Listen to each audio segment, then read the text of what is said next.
La composition vectorielle du champ magnétique B1 dans l'air entre les pôles nord et sud, figure A, et du deuxième champ magnétique B2, créé par la circulation d'un courant électrique dans un conducteur, met en évidence, figure C, l'existence d'une déformation des lignes de champ entre les deux aimants, qui correspond à une augmentation de l'énergie potentielle magnétique. Pour minimiser ce niveau d'énergie, le conducteur est expulsé dans un mouvement de translation vers le haut de la figure. Si l'on place maintenant une spire, ou deux conducteurs électriques parcourus par des courants de sens opposés, montés sur une partie tournante, un rotor, les deux actions mécaniques créées par l'interaction des champs magnétiques vont générer un moment qui va provoquer le mouvement de rotation du rotor. Les interactions entre aimant et spire tendent vers un état stable, d'énergie potentielle minimum, et le mouvement s'arrête une fois la position stable atteinte. Si l'on veut maintenir un mouvement continu, plusieurs solutions sont envisageables et déterminent la structure et le type de source d'alimentation de la machine électrique. Une autre approche de ces phénomènes est celle de l'expérience de Laplace, qui donne une formulation à l'interaction entre un champ magnétique et un conducteur parcouru par un courant électrique. Place une tige métallique sur les barres en métal. On la met entre l'aimant et on allume le courant. Puis on réalise la même expérience sans utiliser l'aimant. Observons maintenant la structure et le type de source d'alimentation des machines électriques. Les deux solutions pour entretenir le mouvement définissent deux types de machines, à courant continu et à courant alternatif. Voyons la solution 1. On agit sur le sens du courant dans les spires de la partie tournante, au rotor. C'est la machine à courant continu. L'inversion du sens du courant dans les spires du rotor est réalisée par un collecteur, ou commutateur, solidaire du rotor, qui permet de synchroniser l'inversion du sens du courant avec la position angulaire. Solution 2. On fait tourner le champ magnétique du stator pour qu'il entraîne le rotor. Deux structures de machine en découlent, mais observons dans un premier temps comment faire tourner le champ magnétique. Le plus simple pour obtenir un champ magnétique tournant au stator, c'est de l'alimenter en alternatif. Trois situations, alimentation monophasée, biphasée et triphasée.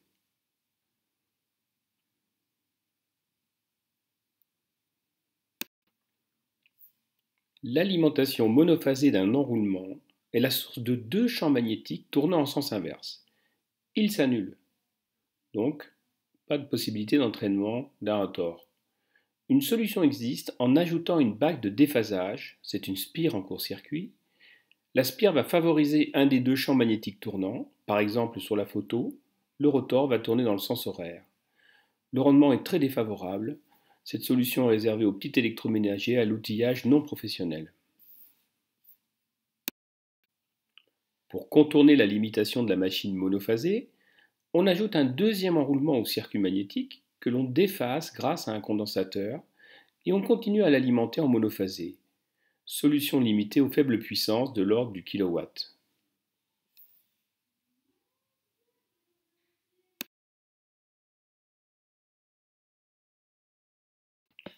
La solution la plus élégante du point de vue magnétique. On alimente les trois enroulements du stator par un système de tension triphasé qui, par composition vectorielle, crée un champ tournant unique, constant, qui va entraîner le rotor.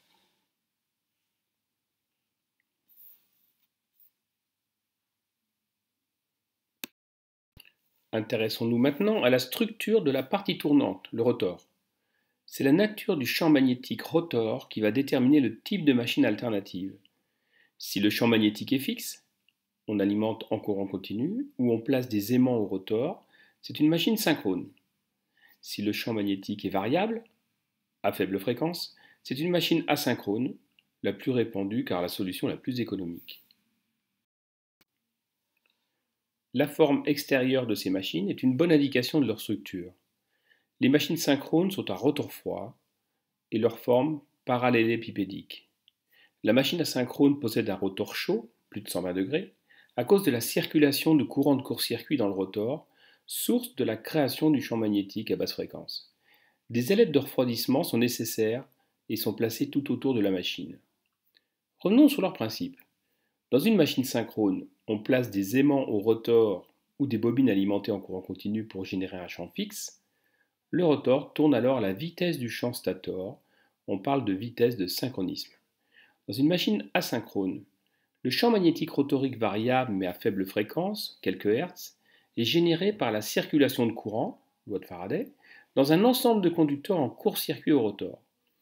La vitesse faible de ce champ rotorique s'additionne à la vitesse angulaire ωr du rotor pour retrouver la vitesse du champ tournant stator.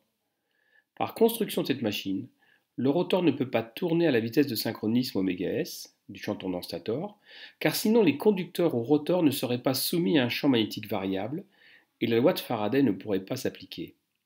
On définit alors le glissement, G, pour quantifier l'écart entre ces deux vitesses angulaires.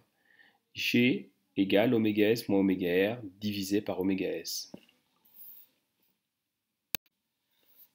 Abordons la typologie des charges mécaniques. Si la machine est pilotée en vitesse, la charge mécanique va imposer la valeur du couple mécanique, action mécanique en rotation, nécessaire à son entraînement.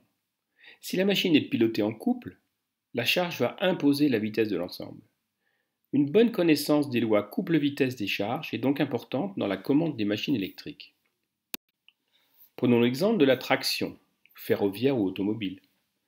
Il faut un couple maximum à vitesse nulle au démarrage, donc un pilotage en couple. Quand la puissance atteint son maximum, autour de 750 tours par minute dans l'exemple, on peut gagner encore en vitesse à condition que le couple diminue en 1 sur x pour rester en dessous de Pmax. Cela convient bien à la traction, situation où le couple est essentiellement un couple d'accélération, surtout important dans les basses vitesses.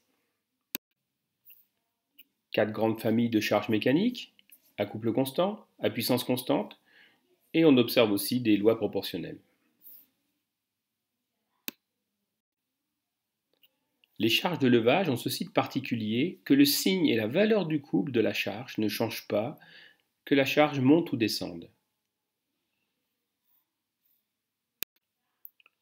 Les charges à puissance constante ne sont pas très nombreuses, essentiellement des enrouleuses de fils ou de films plastiques.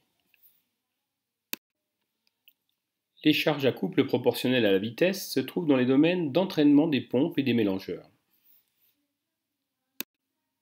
Enfin, les lois de couple proportionnelles au carré de la vitesse sont typiquement du domaine de la ventilation.